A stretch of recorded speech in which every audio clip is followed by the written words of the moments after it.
ओम शांति।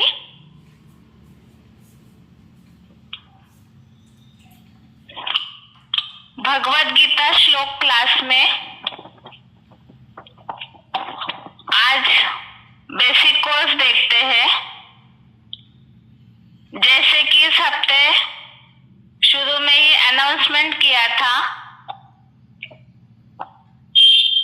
समय को देखते हुए और जैसे कि श्लोक का सिलेबस ज्यादा हो जाता है, इस कारण से गीता क्लास के सिस्टम में थोड़ा सा बदलाव किया गया था और उस हिसाब से शुक्रवार के दिन श्लोक नहीं होगा, केवल बेसिक कोर्स होगा। और शनिवार को वैसे हर हफ्ते रिवीजन होती है, तो बेसिक कोर्स पहले दिन ही पढ़ रहे हैं अर्थात शुक्रवार को, तो शनिवार के श्लोक क्लास में रिवीजन के दिन बेसिक कोर्स की रिवीजन नहीं की जाएगी। शुक्रवार को हफ्ते में एक ही दिन बेसिक कोर्स होगा और बेसिक कोर्स के साथ साथ ही लास्ट के 5 मिनट में रिवीजन भी करेंगे। इसीलिए ही शनिवार के क्लास में बेसिक कोर्स का रिवीजन नहीं होगा, केवल श्लोक का रिवीजन होगा। आज के क्लास में बेसिक कोर्स का नया टॉपिक शुरू हो रहा है, नया पार्ट शुरू हो रहा है। भगवान सर्वव्यापी नहीं है।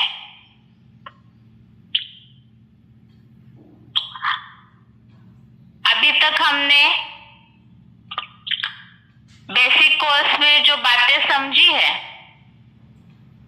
भगवान के अस्तित्व को लेकर के, भगवान के कर्तव्यों को लेकर के बहुत सारी गलतफहमियां जन सामान्य के मन में है। वो किस तरह से गलत है, इसे भी हमने प्रूफ के आधार से समझा है और इसे समझते समझते ही हमने भगवान के 3 कर्तव्यों के बारे में समझा। अभी तक के कोर्स में ये बात समझी हमने कि भगवान इस सृष्टि पर 3 साधारण शरीरधारियों का आधार लेकर के कार्य कराते हैं, उनको टाइटल देते हैं और उनके द्वारा स्थापना, पालना, विनाश का कर्तव्य कराते हैं, अर्थात ही ब्रह्मा, विष्णु और महेश के द्वारा। अब प्रश्न उठता है कि क्या भगवान वो तीनों के द्वारा भी संसार में साकार रूप में प्रत्यक्ष होते हैं? ये समझना इसलिए जरूरी है क्योंकि भगवान के प्रति तो सबकी ही श्रद्धा भावना होती है और सभी ही भगवान का दर्शन करना चाहते हैं, उनसे मिलना चाहते हैं। मनुष्य जीवन में सबसे ज्यादा महत्वपूर्ण स्थान, नास्तिक की परसेंटेज तो बहुत कम होगी, लेकिन ज्यादातर कहीं ना कहीं सबके मन में भगवान के प्रति श्रद्धा स्थान तो होता ही है और सभी उनको देखना चाहते हैं। तो यहाँ यही प्रश्न है कि भगवान जिन मूर्तियों के द्वारा, जिन तीनों के द्वारा कार्य कराते हैं, तो क्या वे तीनों के द्वारा ही इस संसार में साकार में प्रत्यक्ष होंगे? पहले तो प्रत्यक्ष होना अर्थात क्या? जैसे कि अभी तक हमने भगवान के बारे में समझा है, भगवान शिव निराकार है, अव्यक्त है और जैसे कि हमने गीता के आधार से समझा, वो जन्म मरण के चक्र में आते नहीं, तो उनका अपना शरीर नहीं, इसीलिए तो उन्हें 3 मूर्तियों के द्वारा, तीनों के द्वारा कार्य करना होता है।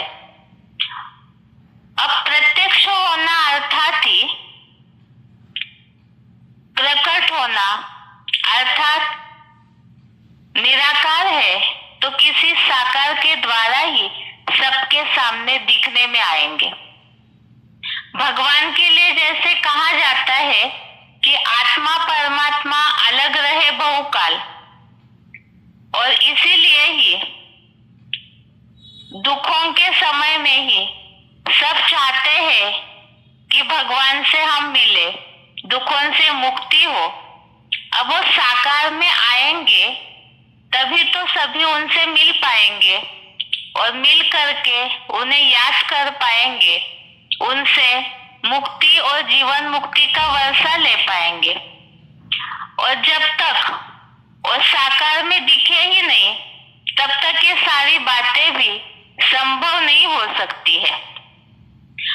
भगवान से प्राप्ति करने के लिए मनुष्य साकार है, तो इसीलिए भगवान भी, ये तो हमने पहले ही समझा कि वो प्रेरणा से कोई कार्य नहीं कराते हैं।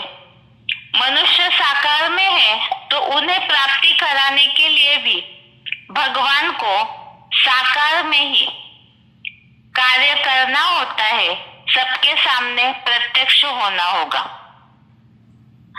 अब फिर प्रश्न आता है कि वो अगर जिन 3 मूर्तियों के द्वारा 3 साधारण शरीरधारियों का आधार लेकर इस सृष्टि पर कर्तव्य करते हैं शिव निराकार, तो क्या वे ये तीनों के द्वारा ही प्रत्यक्ष होंगे? अगर तीनों के द्वारा इस संसार में प्रत्यक्ष होंगे तो फिर भगवान तो 3 कहे जाएंगे। लेकिन प्रश्न है कि भगवान एक है या अनेक है? भगवान एक व्यापी है या सर्वव्यापी है? एक तरफ से तो जैसे हमने अभी तक समझा कि भगवान के अस्तित्व को लेकर, उनके कर्तव्यों को लेकर, उनके रूप को लेकर, नाम को लेकर के बहुत सारी विरोधाभास वाली मान्यताएं फैली हुई है। इसी तरह से ये भी बहुत प्रचलित मान्यता है, भगवान सर्वव्यापी है ऐसे समझना। अब जैसे कि बात चल रही थी कि भगवान इन तीनों के द्वारा प्रत्यक्ष होंगे, तो फिर भगवान 3 कहे जाएंगे। और एक तरफ से तो कहा जाता है गॉड इज वन, भगवान शब्द जो है वो हमेशा ही एक वचन में ही आता है, बहुवचन में कभी भी प्रयोग नहीं किया जाता। जैसे देवताओं के लिए देवताएं बहुवचन में आता है, लेकिन भगवान शब्द कभी भी बहुवचन में प्रयोग नहीं किया जाता। सबका मालिक एक ही कहते हैं, गॉड इज वन, अर्थात एक ही भगवान ही कहते हैं। तो फिर अगर भगवान तीनों के द्वारा प्रत्यक्ष होंगे तो फिर भगवान तो अनेक कहे जाएंगे। और इसी बात को समझना होगा कि क्या भगवान एक व्यापक होकर संसार में प्रत्यक्ष होते हैं या अनेक में व्यापक होकर प्रत्यक्ष होते हैं। ये तो बहुमान्यता है, बहुत प्रचलित मान्यता है कि भगवान सर्वव्यापी है। ज्यादातर भक्तों के मन में ये भावना फैली हुई है कि भगवान कण कण में व्यापक है। जैसे कि बहुत ऐसे चित्र भक्ति मार्ग में बनाए हुए हैं, बहुत ऐसे उल्लेख भक्ति मार्ग में बहुत ऐसे श्रद्धा भावना वालों ने लिख दिए हैं। जैसे कण कण में भगवान है, जिधर देखे उधर तू ही तू, ऐसे भाव विभोर होकर के कई भक्त कहते हैं। कई ऐसे उल्लेखों में कहा है कि घट घट में विराजे महाप्रभु। हिंदू धर्म वाले तो ऐसी बातों को मानते ही है। इसके अलावा पहले पहले तो मुस्लिम ये कहते थे कि खुदा फर्श में नहीं अर्श में रहता है, लेकिन अभी मुसलमान धर्म वाले भी इस बात को कहने लगे हैं, जरे जरे में खुदा का वास है। अब इस तरह से अनेक मनुष्यों में ये बात फैल गई है कि भगवान सभी में व्यापक है। अब केवल मनुष्य मात्र की ही बात नहीं, लेकिन कई ऐसे लोग हैं जो प्राणी मात्र में भी भगवान का वास मानते हैं। अब प्राणी मात्र फिर भी हलन चलन वाले हैं। इतना ही नहीं, और ऐसी जैसे जैसे सृष्टि आगे बढ़ते गई, पतन होते गया, वैसे ही सृष्टि में प्राणी मनुष्य ही नहीं बल्कि जड़ चीजों में भी भगवान का वास मानने लगे हैं। इसीलिए पत्थर ठिक्कर में भी भगवान को मानते हैं, जो कहा है कि हर जगह ही भगवान व्यापक है। और इस तरह से कह करके भगवान को सर्वव्यापी मान लिया है। अब इस बात को अगर किसी को समझाएंगे तो बहुत लोग ऐसे सोचते हैं कि भगवान को सर्वव्यापी समझना ये जैसे कि हम भगवान के प्रति अपनी श्रद्धा प्रकट कर रहे हैं, श्रद्धा भावना व्यक्त कर रहे हैं। लेकिन अगर हम अभी तक जो सृष्टि चक्र का चित्र समझा है तो उस अनुसार अभी कलयुग का तमो प्रधान समय चल रहा है, और यहाँ तो सारी सृष्टि में ही रो रो नरक फैला हुआ है। जहाँ देखो वहां तमो प्रधानता ही तमो प्रधानता की गंदगी फैली हुई है। मनुष्य मात्र ही नहीं, प्राणी मात्र हो चाहे जड़ जंगम जो भी सृष्टि है, सब जगह प्रदूषण और गंदगी फैली हुई है। तो ऐसे समय में हर कण कण में, जर्रे जर्रे में भगवान का, खुदा का वास मानना, अर्थात भगवान को सर्वव्यापी मानना, ये कहाँ तक सही है? वास्तव में भगवान सर्वव्यापी है, क्या ये मान्यता सही है? इसका स्पष्ट उत्तर है कि वास्तव में भगवान सर्वव्यापी है ही नहीं। लेकिन अगर सीधा सीधा इस बात को किसी से कहा जाए तो कोई भी मानेंगे नहीं, क्योंकि बुद्धिमान लोग बिना प्रूफ प्रमाण के मानते नहीं है।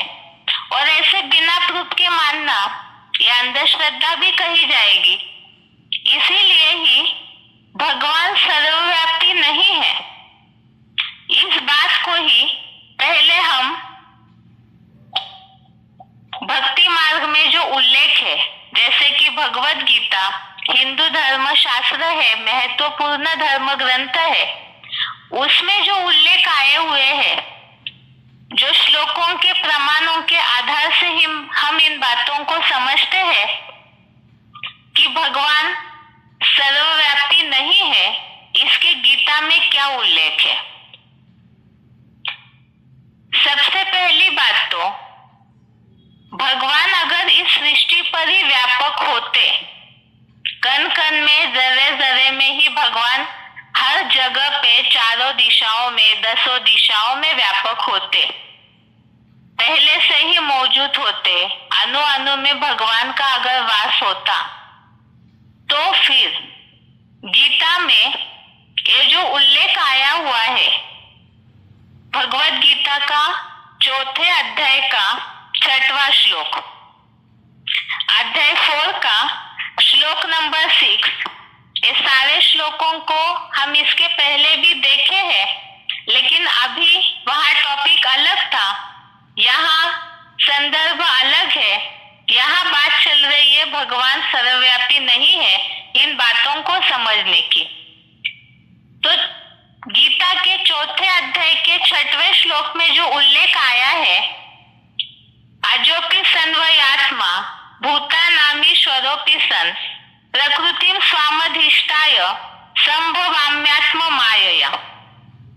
इस श्लोक में उल्लेख आया है, मैं प्रकृति को अधीन करके आत्म शक्ति से जन्म लेता हूँ। अगर भगवान इस सृष्टि पर पहले से ही मौजूद है, सर्वव्यापी है, उनका अस्तित्व पहले से ही व्यापक है सृष्टि पर, तो भगवत गीता में जो भगवान उवाच कहा गया है गीता में, भगवान ने स्वयं बात बोली है, तो उसमें ये बात भगवान ने क्यों बताई कि मैं आकर के अपने आत्म शक्ति से जन्म लेता हूँ?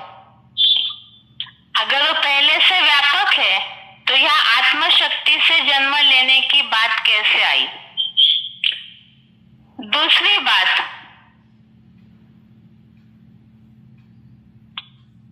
गीता का चौथे अध्याय का 7वां और 8वां श्लोक, अध्याय 4 का श्लोक नंबर 7 और श्लोक नंबर 8, इसमें भी इस बात का उल्लेख आया हुआ है, यदा यदा हि धर्मस्य ग्लानिर्भवति भारत।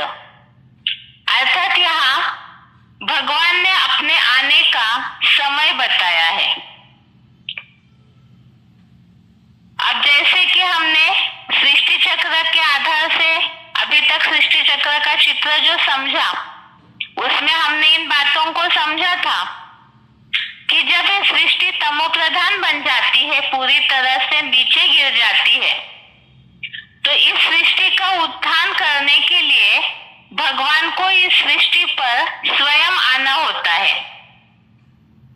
और भगवान स्वयं आकर के ही अपना परिचय देते हैं, क्योंकि इतनी किसी की क्षमता नहीं है जो भगवान को विनाशी शरीर से, विनाशी आंखों से और जो तमो प्रधान बुद्धि है उसके द्वारा भगवान को पहचान सके।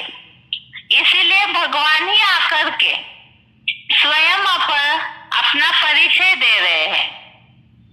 और उस परिचय में भगवान ने स्वयं इस बात को बताया है कि वो सर्वव्यापी नहीं है, और इसीलिए ही उन्होंने अपना समय बता दिया कि वो इस सृष्टि पर कब जन्म लेते हैं। तो जब धर्म की ग्लानि होती है तो उस तभी भगवान का इस सृष्टि पर अवतरण होता है, तब मैं जन्म लेता हूँ। और जन्म लेता हूँ उसका कारण भी चौथे अध्याय के 8वें श्लोक में, अध्याय 4 के श्लोक नंबर 8 में उसका कारण भी बताया है। संतों की रक्षा, दुराचारियों का विनाश और धर्म की संपूर्ण स्थापना के लिए मैं जन्म लेता हूँ। तो अध्याय 4 का श्लोक नंबर 7, श्लोक नंबर 8, इन दोनों में इस बात का उल्लेख आया है कि मैं जन्म लेता हूँ। अगर वो सृष्टि पर पहले से ही मौजूद होते तो फिर जन्म लेता हूँ ऐसा उल्लेख क्यों आया हुआ है? तीसरी बात, जैसे कि अध्याय 4 का श्लोक नंबर 9, चौथे अध्याय का 9वां श्लोक, इसमें भगवान के दिव्य जन्म का उल्लेख आया हुआ है। जो ये उल्लेख है, जन्म कर्म च मे दिव्यम यो वेत्ति तत्वतः त्यक्त्वा देहम पुनर्जन्म नैति मामेति सोऽर्जुन। इसमें दिव्य जन्म और दिव्य कर्म का उल्लेख आया हुआ है। अगर भगवान इस सृष्टि पर पहले से ही है, सर्वव्यापी है, तो फिर गीता के इस श्लोक में दिव्य जन्म और दिव्य कर्म का उल्लेख क्यों आया है?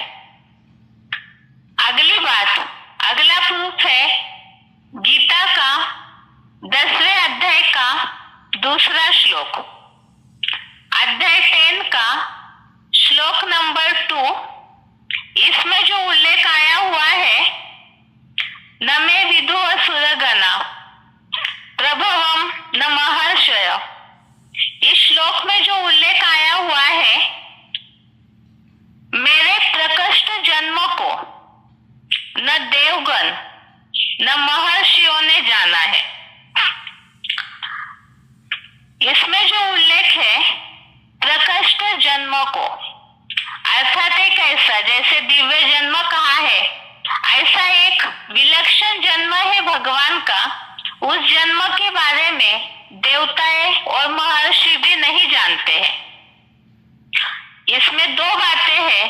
एक तो जन्म की बात, तो इससे भी यह सिद्ध हुआ अगर सर्वव्यापी होते तो प्रकृष्ट जन्म की बात क्यों आई। प्रकृष्ट जन्म अर्थात कोई विलक्षण जन्म है जिसे गीता में दिव्य जन्म के रूप में उल्लेख किया हुआ है।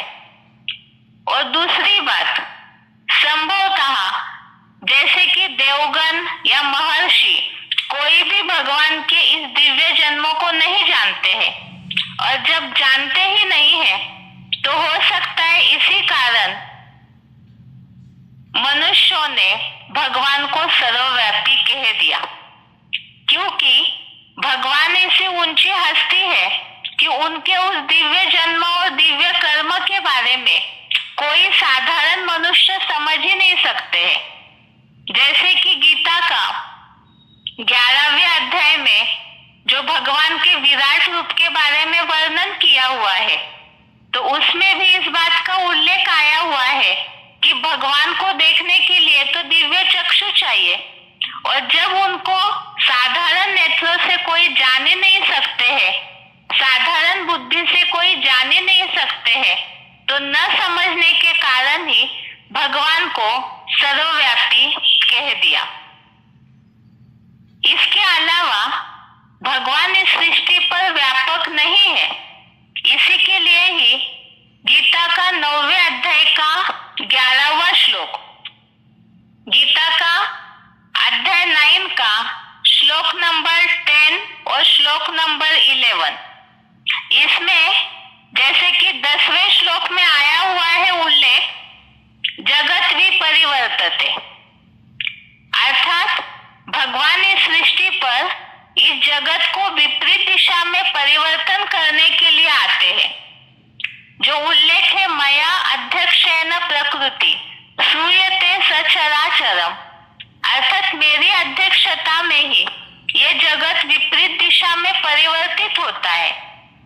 तो इस श्लोक में जो उल्लेख है भगवान की अध्यक्षता में ही ये सृष्टि परिवर्तन होती है, अर्थात भगवान वो कार्य करने के लिए इस सृष्टि पर आते हैं। वो कैसे आते हैं, इसके लिए ही श्लोक नंबर 11, श्लोक नंबर 11 में ये बात बताई है कि मैं मनुष्य तन का आश्रय लेता हूँ। जो श्लोक में उल्लेख आया हुआ है अध्याय 9 के श्लोक नंबर 11 में, औजानंती माम मूढ़ा मानुषिम तनुम आश्रितम, मैं साधारण मनुष्य तन का आश्रय लेता हूँ। और औजानंती माम मूढ़ा अर्थात इस कारण से ही जो मूर्ख लोग हैं, सृष्टि जब तमो प्रधान बन जाती है, सब विमूढ़ बन जाते हैं तमो प्रधानता के कारण, अज्ञान अंधकार के कारण, तो इस कारण भगवान के उस साधारण कार्य को कोई पहचान नहीं पाते हैं। और इसी तरह से यहाँ जैसे मनुष्य तन का आश्रय लेता हूँ बोला है, अगर सर्वव्यापी होते तो यहाँ मनुष्य तन का आश्रय लेने की, अर्थात जो अलग से दिव्य जन्म लेने की बात अभी तक भगवान कहते आए हैं, तो दिव्य जन्म कैसे है, उनका आश्रय कैसे लेते हैं, उसके लिए 11वें अध्याय का 54वां श्लोक, अध्याय 11 का श्लोक नंबर 54 में उल्लेख आया है प्रवेश तुम, अर्थात मैं प्रवेश करने योग्य हूँ। तो भगवान प्रवेश करके दिव्य जन्म लेते हैं, अर्थात ही अगर भगवान सर्वव्यापी होते तो अभी तक जो भी श्लोक हमने देखे भगवत गीता के, उस सब में उनके दिव्य जन्म का उल्लेख आया हुआ है। मैं जन्म लेता हूँ, दिव्य कर्तव्य, दिव्य कर्म की बात, और जो जन्म लेता हूँ, आता हूँ, इस तरह का उल्लेख क्यों आया हुआ है। जन्म लेने का अर्थ ही है, अगर वो सब में पहले से ही व्यापक होते तो कहते? अर्थात ही यदि वे सब में व्यापक अर्थात मौजूद है तो अलग से किसी मनुष्य शरीर में प्रवेश करने की उनको जरूरत क्या है? उनको जन्म लेने की जरूरत क्या है? तो इससे यह सिद्ध हुआ पहली बात कि भगवान सर्वव्यापी नहीं है, इसीलिए ही उनके जन्म की बात, जन्म लेने की बात का भगवत गीता में अलग अलग श्लोकों में उल्लेख आया हुआ है। अब दूसरा रूप देखते हैं, भगवान सर्वव्यापी नहीं है इस बात के लिए। जैसे कि अभी तक हमने देखा, भगवान सर्वव्यापी नहीं है, इसीलिए ही उनके जन्म लेता हूं का उल्लेख आया हुआ है। इसी तरह से दूसरा प्रूफ हम देखते हैं रामायण के आधार से भी कि भगवान इस सृष्टि पर अवतार लेते हैं, अर्थात जन्म लेते हैं। उसे ही अवतरण या अवतार के रूप में भी रामायण में उल्लेख आया हुआ है।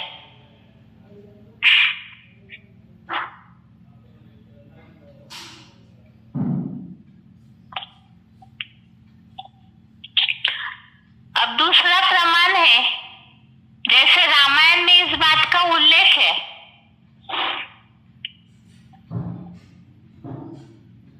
रामायण में भगवान इस सृष्टि पर जन्म लेते हैं, अवतार लेते हैं, इसके लिए जैसे उल्लेख आया है, जब जब हुए धर्म की हानि, बढ़े असुर अधम अभिमानी, तब तब धरे प्रभु मनुष्य शरीरा।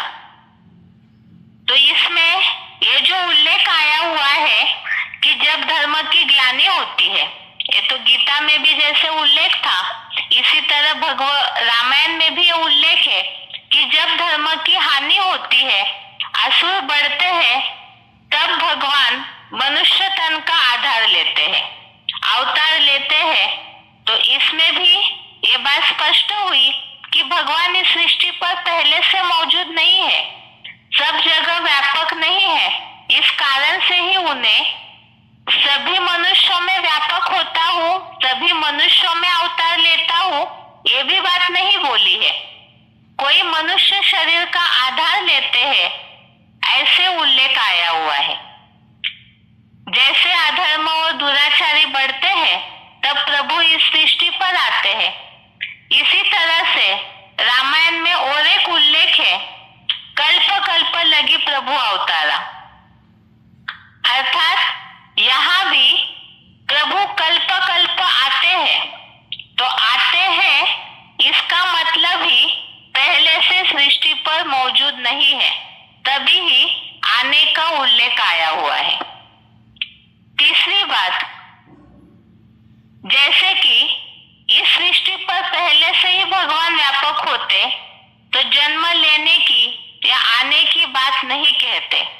तो गीता का भी उल्लेख देखा जन्म लेने का, और रामायण में भी जैसे अवतरण का उल्लेख आया हुआ है, अवतार लेने का उल्लेख आया हुआ है। तो इससे साबित होता है कि वो पहले से इस सृष्टि पर मौजूद नहीं थे। तीसरी बात, आता हूँ कहाँ है, अर्थात ही कोई और स्थान से आ रहे हैं। तो ये शब्द ही साबित करता है कि वो इस सृष्टि पर नहीं है, कोई और स्थान से, कोई और जगह से इस सृष्टि पर आएंगे, तभी आता हूँ, जन्म लेता हूँ, इस तरह के शब्दों का उल्लेख रामायण में और गीता में आया हुआ है। यहाँ बात रामायण की चल रही है, तो यहाँ अवतार लेने की बात, आता हूँ, इस तरह का उल्लेख है। दूसरी बात, भगवान अगर इस सृष्टि पर पहले से ही मौजूद है, तो फिर उनका जन्मदिन मनाने की बात कहाँ से आती है? जैसे कि इन बातों को तो हमने समझा है कि देवताएं अलग है और भगवान अलग है, लेकिन जैसे भक्ति मार्ग में भगवान के जन्म दिवस के रूप में जैसे शिवरात्रि मनाते हैं, शिव जागरण करते हैं, अर्थात शिव का जन्म होने वाला है ऐसे समझते हैं। जैसे कृष्णा जन्माष्टमी मनाते हैं, रामनवमी मनाते हैं, अलग अलग ऐसे जन्म के रूप में जो जन्म दिवस मनाते हैं, तो क्यों मनाते हैं? अगर वो इस सृष्टि पर पहले से ही मौजूद होते तो फिर उनके जन्म दिवस मनाने की, अर्थात तो अलग से जन्म लेते हैं, इस बात को सिद्ध करने के लिए ही जन्म दिवस मनाते हैं।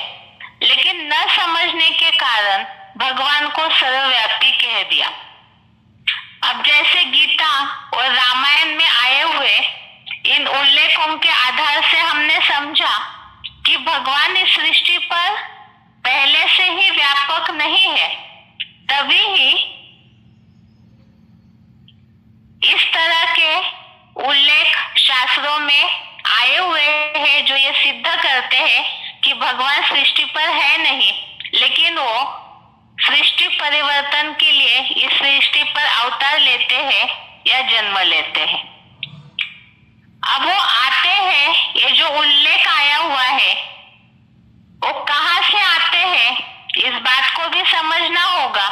जरूरी इस सृष्टि पर नहीं है, कोई और स्थान से आते हैं, तभी ही आने का उल्लेख आया है। अब वो इस सृष्टि पर कहाँ से आते हैं, इसके बारे में ही भगवद गीता में प्रूफ दिया हुआ है श्लोकों में। तो तीसरा प्रूफ है भगवान का निवास स्थान परम धाम है।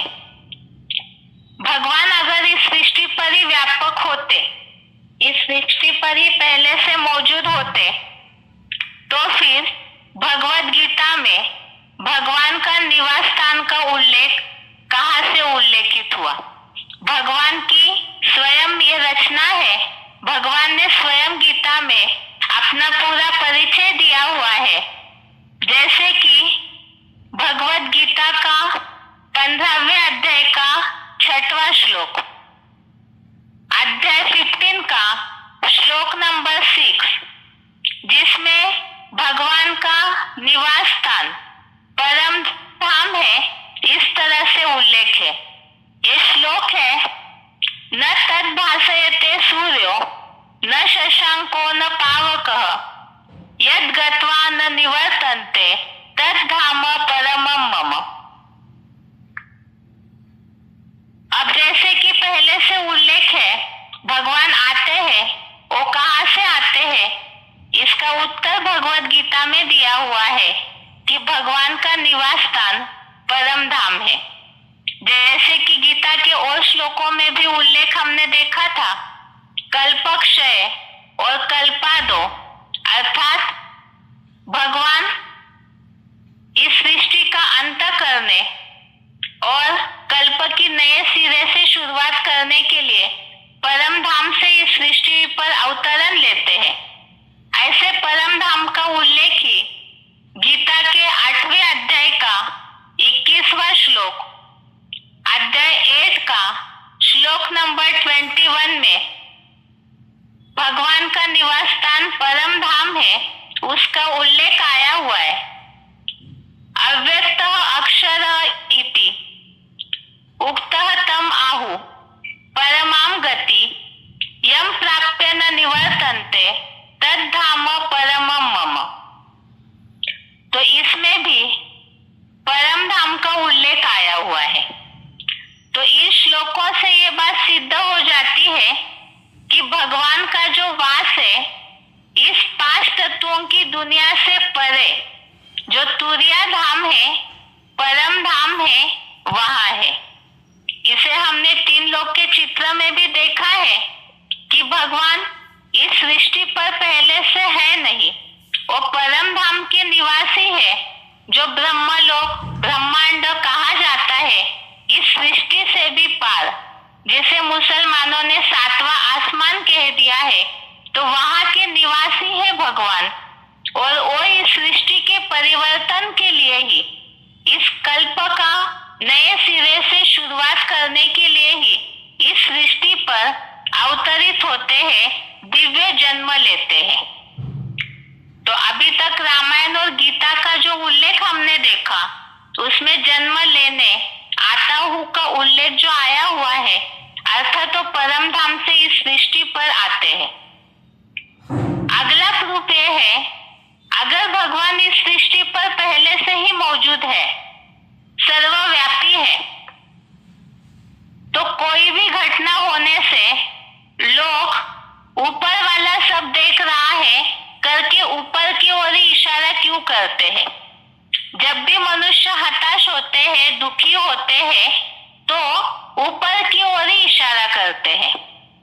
जैसे जितने भी धर्म पिताओं के चित्र देखने में आते हैं, तो उन्होंने भी भगवान को ऊपर की ओर निर्देश करके दिखाया है। अगर भगवान इस सृष्टि पर ही व्यापक है, तो फिर चारों दिशाओं में देख करके भगवान को बुलाना चाहिए, लेकिन बुलाते समय तो सब ऊपर की ओर ही इशारा करते हैं। जैसे डॉक्टर्स लोग भी हताश होते हैं पेशेंट के जीवन को लेकर, तो ऊपर वाले को ऊपर छोड़ देते हैं कि ऊपर वाला ही बचाएगा। तो ऐसे क्यों कहते हैं? कई बार लोगों के मन में है कि डॉक्टर ही भगवान है, कोई अगर किसी को बचाता है तो सोचते यही भगवान है, लेकिन समय आने पर सारे मनुष्य मात्र ही ऊपर ही भगवान है, ऐसे करके ऊपर की ओर इशारा क्यों करते हैं? दूसरी बात, जब भी दुखी होते हैं या जैसे नीचे गिरे हैं, मनुष्य तमो प्रधान हुए हैं, तो जो भजनों में ये बात का उल्लेख आया है, पतित पावन सीताराम, जो पतित पावन आओ करके बुलाते हैं, तो इसका उल्लेख क्यों आया है? बुलाते क्यों है? अगर इस सृष्टि पर ही भगवान है, तो फिर अलग से भगवान को बुलाने की क्या आवश्यकता है? जैसे कई भक्तियों में या कई कवियों ने ये गीत बना दिया है, छोड़ भी दे आकाश सिंहासन, इस धरती पर आ जा रे। अर्थात भगवान ऊंचे ते ऊंचा जो आसमान है, अर्थात जो मुसलमानों ने कह दिया 7वें आसमान में खुदा रहते हैं, तो ऐसे ही आसमान में सबसे ऊंचे ते ऊंचे स्थान पर पारलोक में भगवान का निवास स्थान है, और वहां से ही उनको बुलाते हैं ताकि इस धरती का उद्धार हो सके। मनुष्य जो तमो प्रधान बने हैं उनका उद्धार हो सके। तो अगर भगवान इसी सृष्टि पर व्यापक है, तो इस तरह से बुलाने की क्या आवश्यकता है? पतित पावन आओ, छोड़ भी दे आकाश सिंहासन। अब इन सारी बातों से ही ये बात तो सिद्ध हो जाती है कि भगवान इस सृष्टि पर रहने वाले नहीं है और ना ही वो सब में व्यापक है। जैसे गीतों में कहा है ऊंचा तेरा धाम, तो ये ऊंचा तेरा धाम अर्थात ही उनका वो निवास स्थान, परे से परे धाम, परम धाम है। इसीलिए ही गीतों में ऊंचा तेरा धाम, ऊंचा तेरा काम, ऊंचा तेरा नाम, इस तरह से जो उल्लेख है, तो ऊंचा ते ऊंचा धाम अर्थात परम धाम की ओर ही इशारा किया हुआ है। तो शास्त्रों में बहुत सारे, जैसे रामायण में, गीता में, इन सब बातों का जो उल्लेख है, मनुष्य इन बातों का सही अर्थ नहीं जानते हैं, इसीलिए ही अपनी सुविधा अनुसार लोगों ने भगवान को सर्वव्यापी कह दिया। लेकिन भगवान को इस तरह से सर्वव्यापी समझना एक केवल एक अंधश्रद्धा है, न कि भगवान के प्रति श्रद्धा भावना व्यक्त करना। क्यों? क्योंकि ये दुनिया तो पूरी तमो प्रधान रो रो नरक है। इसे हमने पहले के कोर्स में भी समझा है। और ऐसी खराब दुनिया में हर जगह कण कण में भगवान को समझना वास्तव में ये जैसे कि भगवान को डिफेम करना हो जाता है। लेकिन ये कैसे? केवल ऐसे कहने मात्र से तो सभी मानेंगे नहीं। कई ऐसे भक्त है जो कि हर मनुष्य में भगवान को व्यापक समझ रहे, जानवरों में, पशु पंछियों में, कीटक पुस्तक में सब जगह भगवान का वास समझ लेते हैं, लेकिन ये वास्तव में सही नहीं है। लेकिन वो कैसे, इसे भी प्रूफ प्रमाण के आधार से हमें समझना होगा। लेकिन वो अगले हफ्ते के कोर्स में समझेंगे। आज के लिए यहाँ तक ही। लेकिन गीता क्लास पूरा करने के पहले आज जिन बातों को हमने समझा है उसे एक बार शॉर्ट में रिवीजन देखते हैं, ताकि श्लोक टेस्ट में इन बातों का उत्तर दे सके। आज के कोर्स में हमने इन बातों को समझा है। भगवान सर्वव्यापी नहीं है।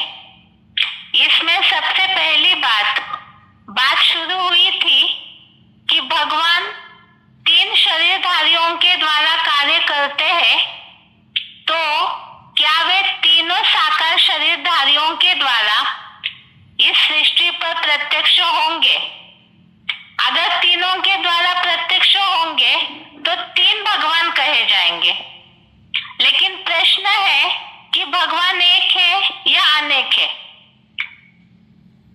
भगवान के लिए कहा जाता है गॉड इज वन, सबका मालिक एक है, अर्थात भगवान एक में ही व्यापक होकर प्रत्यक्ष होने चाहिए।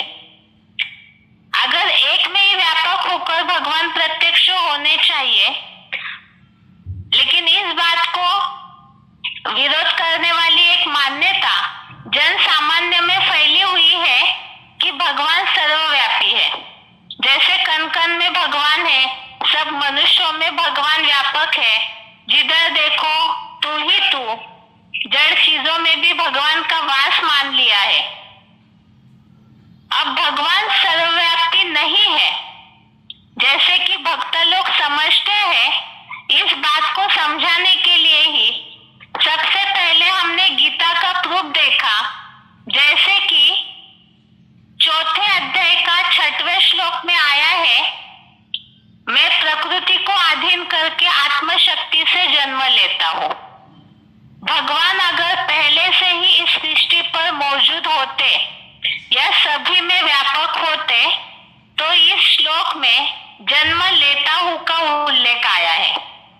4थे अध्याय का 7वां और 8वां श्लोक में भी धर्म ग्लानि के समय मैं इस सृष्टि पर जन्म लेता हूँ और साधु संतों की रक्षा के लिए मैं सृष्टि पर नए धर्म की स्थापना के लिए, धर्म की संपूर्ण स्थापना के लिए जन्म लेता हूँ, ऐसे उल्लेख है।